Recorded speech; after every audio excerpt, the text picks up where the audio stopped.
Greetings, my friends. It is the day we've all been waiting for, and I have only just managed to pull off watching the videos. It has been a journey. I thought, great, 7 a.m. UK, what a great time to drop these videos. I'll be able to get them watched, it's fine. Well, I forget that I've got a job and that, you know, work happens and that people want my attention and life gets in the way. And so, yeah, it took me a very long time.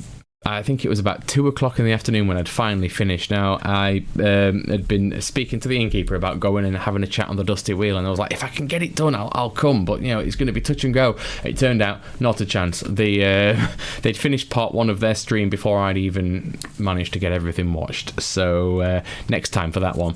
But in the meantime, I was going to do 3 videos. I was going to do all 3 episodes in one video, but having just had a think about it, it just seems like a lot of work to try and cram them all into a video that you're going to stay through. So this is episode 1, and I feel it's still going to be half an hour. It's not a reaction, it's just me talking about it. I might flash some pictures up on the screen, but mostly this is just me being hugely excited and going through the key bits of this that I thought was a brilliant episode. So let's get to it. We'll see you in a minute.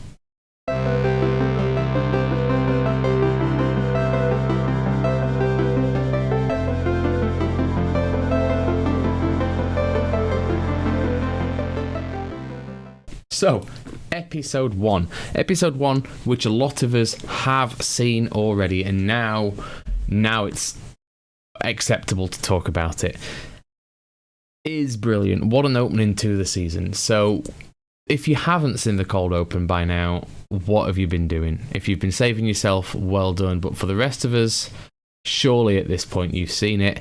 Those first 12 minutes where the Hall of the Tower is torn apart by the emergence of Liandrin's cadre of Black Sisters. It's as nuts as Rafe said it would be. It is insane.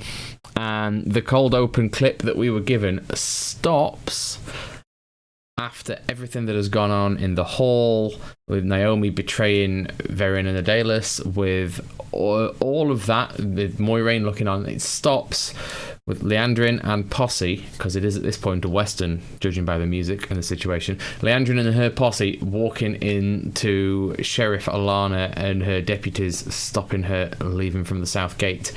And this, I have spent time this week working out who would come to Alana's aid, because she is outmatched. There are loads of them, and you'll excuse me because I have it on the next screen to refresh my memory. So if I'm looking over here for a moment and taking a moment, it's because I am quickly and silently reminding me of facts and figures and any other interesting parts that I need to think about for the show. So yes, so this scene ends beautifully with Liandrin facing a whole bunch of sisters. There's 6 of them at this point, 7, and how's she going to get out of this, thinks I, and thinks a lot of other people. Who's going to come to her aid? Is Siuan going to get there? Is Moiraine going to show up and help?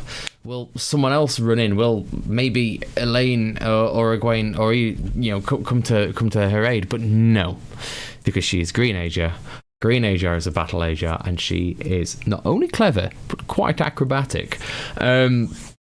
So I should point out at this point, this is a full spoiler review for the books, and well, for the show certainly, and probably most of the books. I don't think we're going to get all the way to A Memory of Light at this point, but, you know, don't count it out. Just watch if you don't mind being spoiled, eh?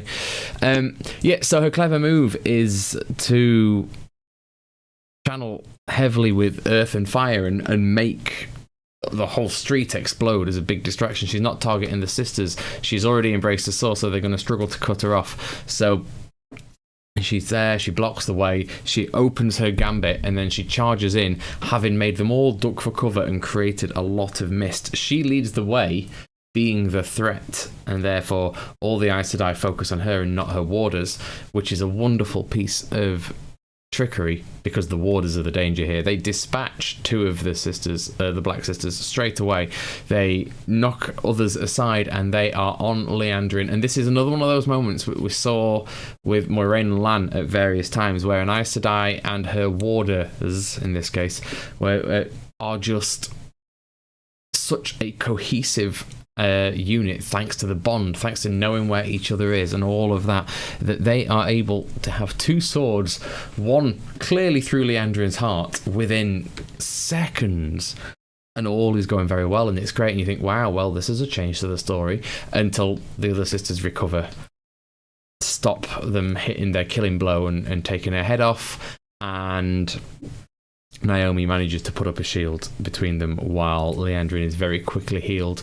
It becomes an impasse where Alana is knocked out, but not finished. But Leandrin, who's just recovered from the healing, cannot resist flinging a sword that way, and Ivan is the one that does the warder's job and takes the sword for the Aes Sedai, leaving both Maxim and Alana full of grief. One of the people in their relationship is dead and gone, and that will have ramifications throughout the rest of the series, I have no doubt.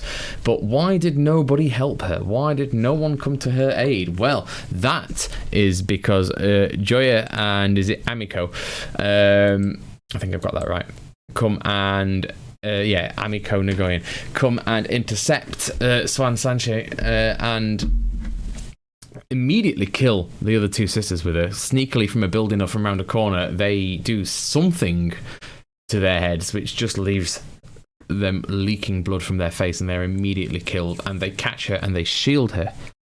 And again, they're not the strongest of the people who are rebelling right now, and the Amyrlin is as strong as you get in the tower. Her power level is right up there with Moiraine and Elida, who we'll see later.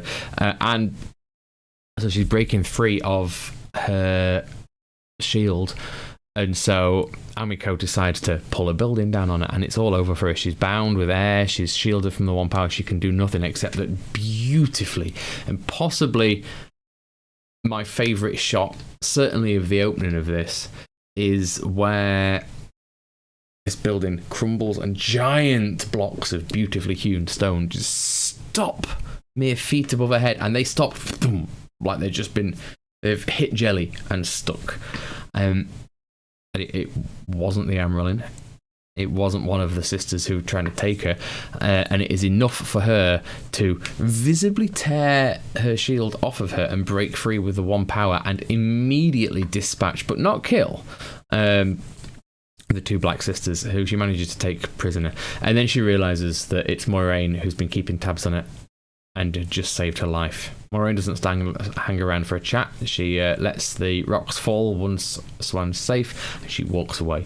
And this is such a glorious opening. Yes, the black sisters get away, but there's so much power flexed in these moments that it is just, what an opening to a series. And you think, how on earth can the series keep up with this? Oh, no spoilers for any of you at this point, I'm sure.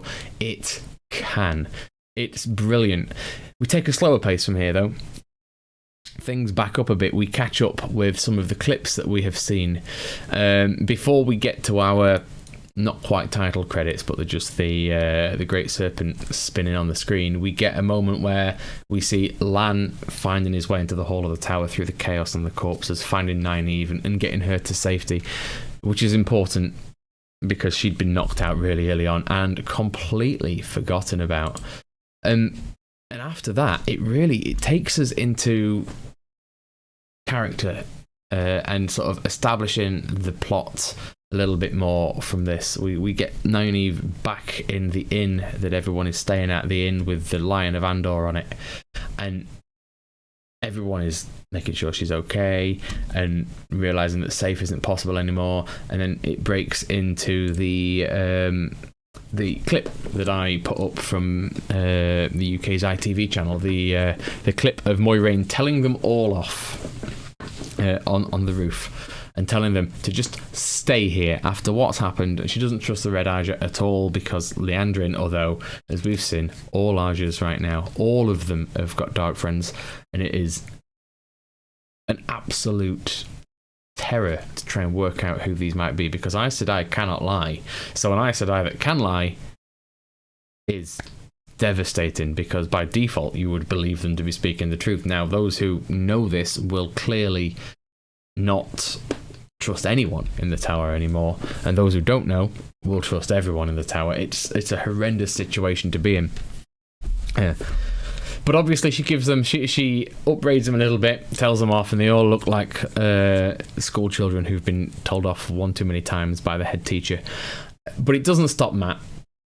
It doesn't stop Matt from getting the boys and going out drinking, and this is a glorious bit when they're out together, and it's after what we've just seen, it's a bit of levity, and I really enjoy this bit because, again, we saw some of it. We saw some of it in Matt's clip that he gave us, where he's posing with the horn and he's chatting away, talking about being, I'm not the hero, but I'm the horn blower. Yes, it's me.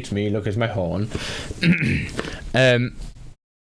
And after all of the seriousness we've had, having the boys back together, having a laugh, having a drink, the boys finding out that actually Rand might have kissed more than one girl, and who is it? Is it any of the Aiel? Because Matt would quite like to try that. Is it anyone else? What is going on here? What's he been up to while he's been away from them? And it's a nice change. I was talking about this on Blue Sky. It's a nice change from the boys not thinking, just sat there thinking, well, I wish I could talk to girls like the other two can, and all of them think this about the other two. They all clearly are a bit more mature. They all clearly have done well in their time with women. Potentially Matt less reliably so than Rand and Perrin, but so they don't worry about that. What they do talk about is leadership and how, even though Perrin doesn't believe he's got it in him, he believes that Rand is going to make the right decisions and he would follow Matt anywhere. And the other two clearly feel the same about him. So it's the same dynamic, but it's about something that's probably more pertinent to their life right now. And it's within this that we realise that Perrin is intending on going home. Matt can't because of his head, because he keeps talking in the old tongue and he's hearing all these battles and deaths and he can't reconcile things. And it's really important. And another great thing about this scene is we see them playing snakes and foxes. And this is another thing that I would quite like. Please, if you were ever allowed to do merch, release snakes and foxes, release Matt's deck of cards. I will buy them. They're gorgeous. They're really good. And I think they're superb. And I think I'm not the only one who would buy them. Many other people would as well. But it moves on. It moves on again. We get we start to see someone walking through the crowd who is very obviously Lanfear, because very few people have got the charisma to just pull that outfit off, which is indelibly, it's evil. It's, you can see this person with outfits that look like nothing around you here. Nothing. It looks like it's made of stuff that is not even available in the time. She's been to a cache somewhere and got some Age of Legends outfits, so she's looking suave but also looking like one of the Forsaken walking into Tar Valon. And after some chat with Verin, where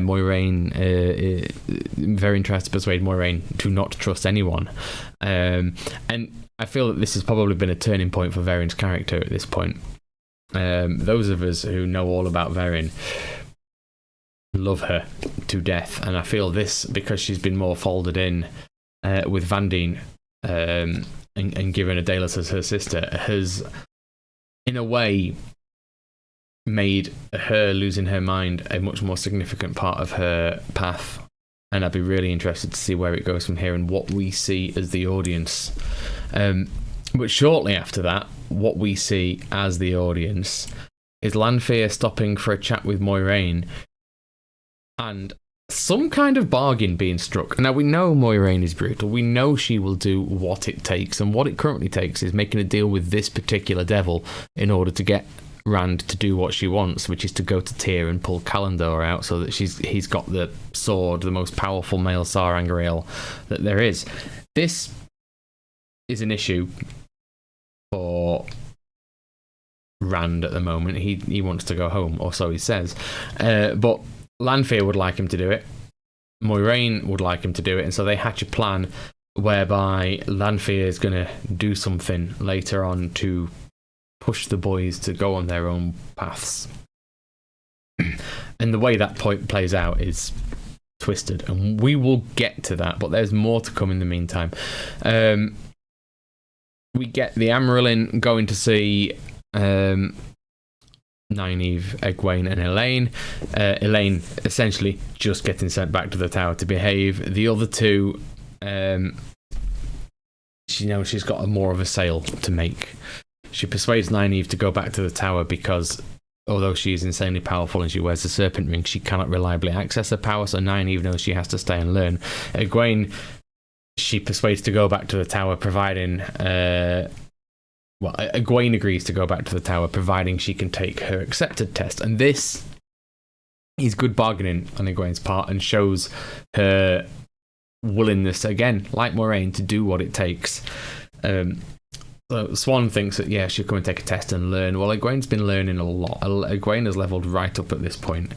And although she could certainly do with some time in the tower, and maybe a psychiatrist to deal with the post-demand stress syndrome, I feel she does a real good job in sort of getting one over on Swan, going through the accepted test, getting the Great Serpent Ring, which gives her access to the tower in the future, and to, it gives you a level of respect wherever you go, almost. And that's an important thing for her, so she's got the freedom to travel and do what she will, and she resolves she's going to stay with Rand, who she's still in a relationship with at this point. How long that lasts, we will see. I'm guessing episode 4, but we'll find out. So we see some snips of that. We learn a few things as well. We learn that the white Ajar Sedai who helps power the archers in her test is Alviarin, nonetheless, and that's going to have repercussions later on, especially with Elida on scene. So she gets the ring, and as soon as she gets the ring, she's off and she leaves and she pulls one. I'm done. I'm not coming back right now. I don't want you. I don't trust you. And so from there, she goes to find Rand, resolved to go with him and help him how she can, knowing how hard it is for him.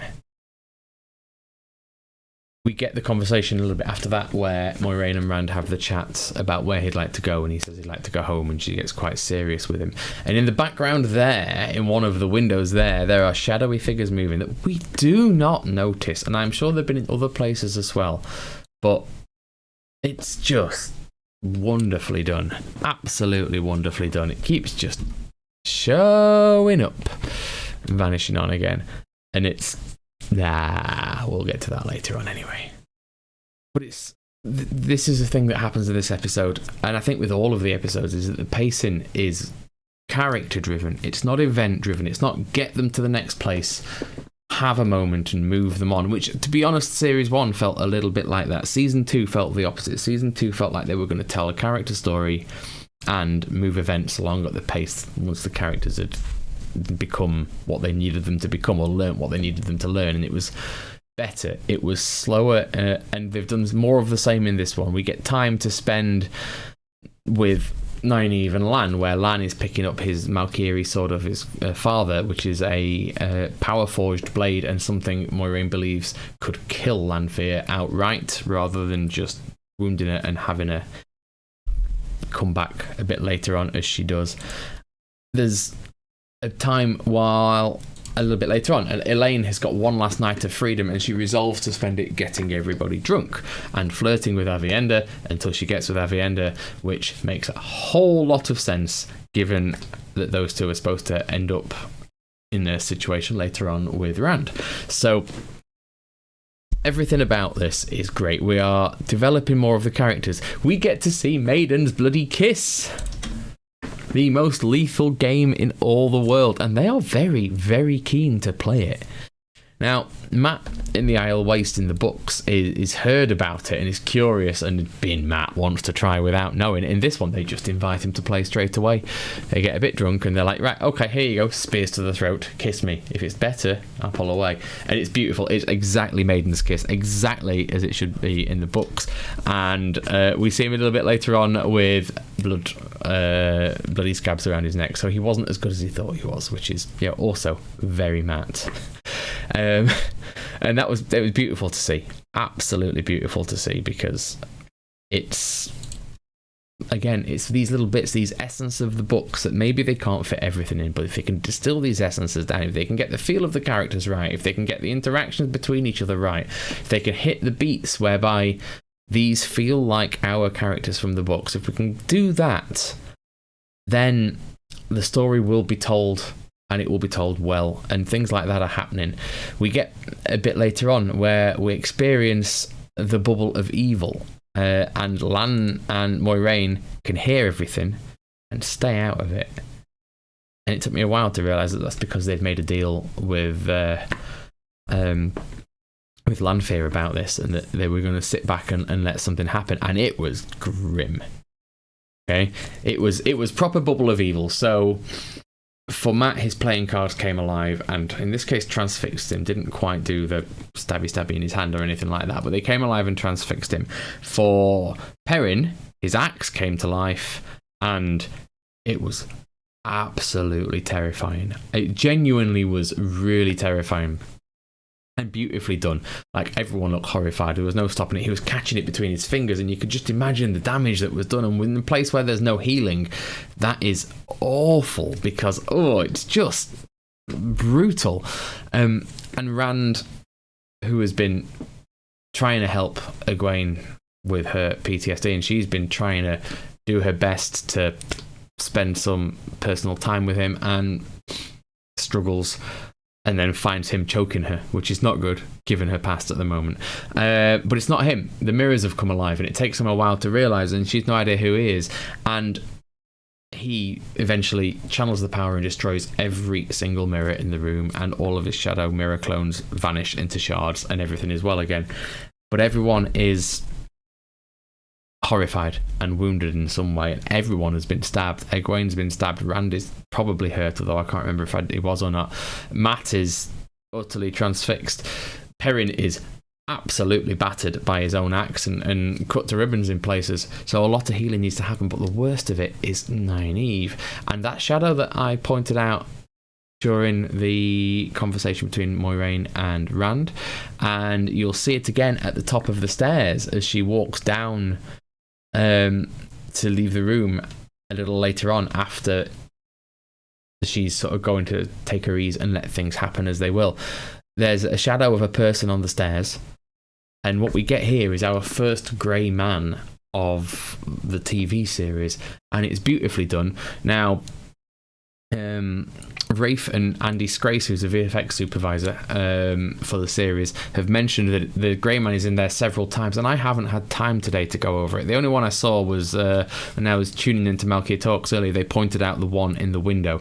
But apparently you see it 6 times in shot without realising it. That is beautiful, because a Grey Man, for those who don't know, and most of you do, a Grey Man is someone who's given themselves to the shadow in such a way that they're essentially soulless and are unnoticeable. They could walk through a crowded room and no one would pay attention. It's call it a perception filter, if you will, where your eye slides across them. You don't register them. You register maybe that something has been there, but not that it's a person, and certainly not that it's got a dagger, and certainly not that it's trying to stick that dagger in your chest until it's too late and it has stuck that dagger in your chest. And it stabs Nynaeve about 13 times, and Matt's unable to help despite being in the same room. And it's only when Lan hears Nynaeve screaming and calling out for help that at that point Lan comes to the rescue, and everyone is helped or saved. Most of it is dealt with, and when they confront Lanfear later about it, we find out that that's nothing to do with her, and it terrifies her because that's Morgidian, who is by far the most insane of all the Forsaken we've encountered so far. Certainly the most deranged, maybe not, because I do feel Estramael was quite insane, but in a very different way.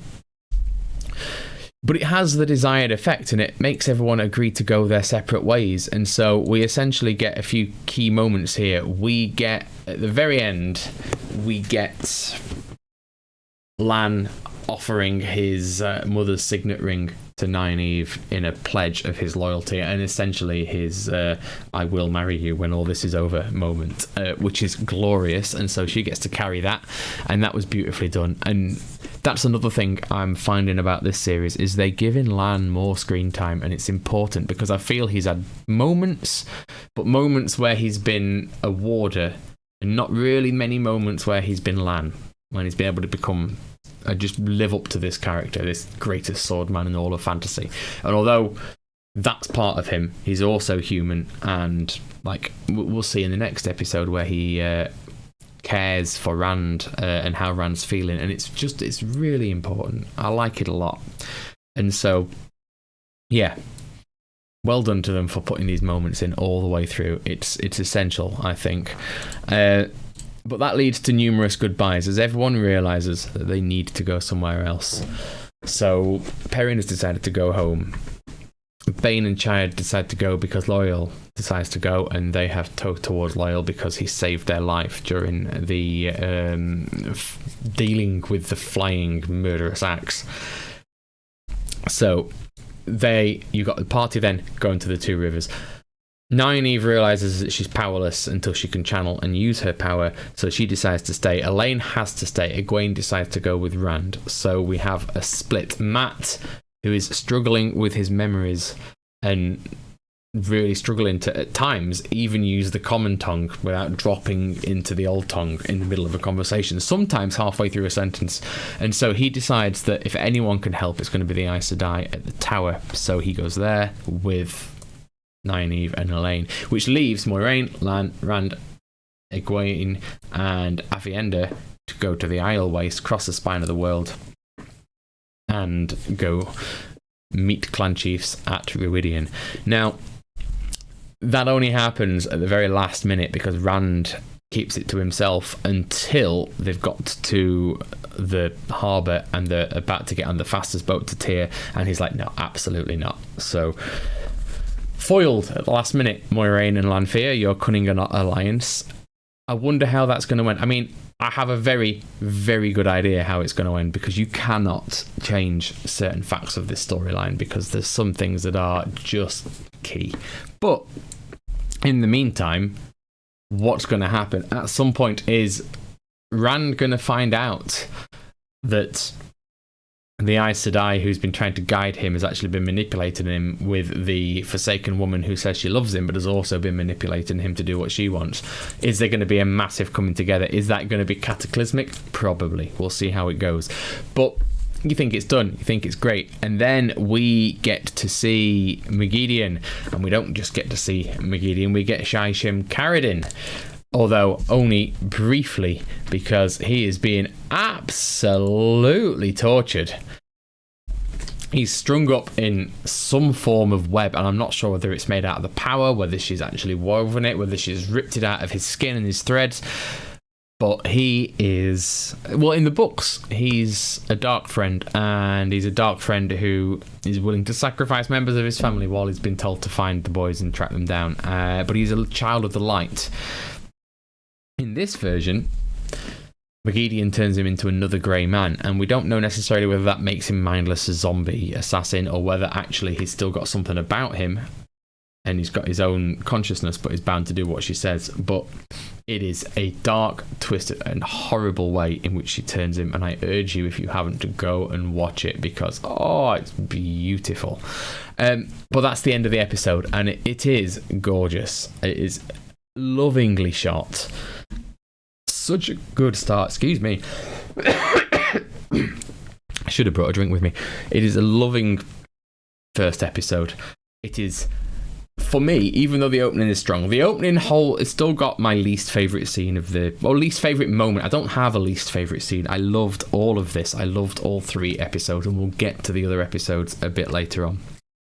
But right now, I absolutely loved everything about this, apart from possibly 1 or 2 slightly overdone bits in the Hall of the Tower during the opening battle. Everything else I thought was just, it flowed from one to the other to the other. And I've read 1 or 2 reviews that say it's convoluted and complicated, and maybe it's the book reader in me who thinks it's not. It just feels like they've given most of the cast enough time to grow, enough time to find reasons for their actions, and I really, really appreciate that. I think it's great, and I do feel that it continues in the next 2 episodes. This is not my favourite of the 3, It's probably I don't think I have a least favourite. I think number 3 is my favourite. And we'll get to that in a couple of videos' time because my voice is going. So we're going to leave this with my quick capsule review. Watch it. It's brilliant. I thought it was fantastic. What a return for the series after nearly 2 years away. It's possibly the best episode of the series so far. It is better than everything that Series 1 has thrown at us. Probably better than everything that Series 2 have thrown at us as well. I love it. You should love it too. So watch it. And because we only have 5 more weeks of this, please do subscribe to the channel. Do like the video. Do comment your theories on things that I may have missed at this point. Try and keep things as it stands to just this video, because as we go through the videos, you know, we'll up the spoilers in the comments to where we're at in the series. But yeah, talk to me about it, because I've been thoroughly enjoying just looking at my phone and having 5 new people mentioning things all week long. It's been great. So keep it up. Like this, share it with your friends, subscribe to the channel so that you don't miss any more of these. And yeah, I'll see you on the next video, and hopefully at some point I'll see you for a chat on the Dusty Wheel when I can finally make my life get into order. In the meantime, take care of yourselves. See you on the next one.